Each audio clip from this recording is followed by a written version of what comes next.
Hi friends, అందరికీ good morning. Oh my god, like చేయండి, share చేయండి, సపోర్ట్ చేయండి ఫ్రెండ్స్ ప్లీజ్. నేనైతే లేచిన వంట అయింది, టమాటా కూర వేసిన, అన్నం వండినా, రెడీగా అయినా కూర్చున్నా.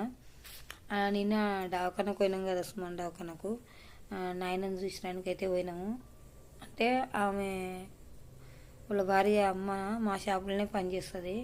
అట్లని బాగాలేదని ఫోన్ వస్తే మేమైతే చూసడానికి పోయినాము. చూసి ఇట్లా ఇంటికి వచ్చినామో లేదో నాన్న అయితే చచ్చిపోయిండు. ఆట కొట్టుకుంటుండే మేము చూసేటప్పుడు. ఇట్లా మిషన్లు వేసిండ్రు, పైపులు వేసిండ్రు, ముక్కులకి వెళ్ళి నోట్లకి వెళ్ళి. ఇంకా కండ్ల మీద అయితే చిన్న చిన్న ముక్కలు, తెల్లవి బట్టలు ఇట్లా పెట్టిండ్రు. ఇంకా అవి తీసన్నా చూడకపోతున్నాను. నాయనా నాయనా అని పిలిస్తే వినపడుతుందేమో కానీ అసలు కోమలకి వెళ్ళిపోయిండో ఏమో అర్థమవుతలేదు. ఇంటికి రాగానే చచ్చిపోయిండు అని అయితే ఫోన్ వచ్చింది. మళ్ళీ వాళ్ళు ఉండేది సర్నారు వేసుకొచ్చి గంట సేపు పెట్టి, అదేంటి పక్కల వాళ్ళు అందరూ చూస్తారు కదా, గంట సేపు పెట్టి ఊరికైతే తీసుకుపోయిండ్రంట. ఊరైతే అది వెంకటాపల్లె, మా దేవరకాడ పక్కన ఉంటుందంట. మేమైతే చూడలేదు.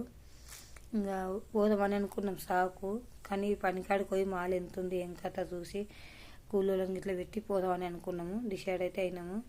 ఇంకా అందుకని జల్దీ లేచి వంట అయితే వేసుకుని ఈరోజు సాగుకోవాలి కదా. ఇంకా అడిగిపోతే తెలుస్తుంది ఎవరెవరు పోతాం, ఎవరు ఉంటాము, ఏం కథ, ఏం రచనం. పనికి అడిగిపోతే అయితే తెలుస్తుంది. బాయ్.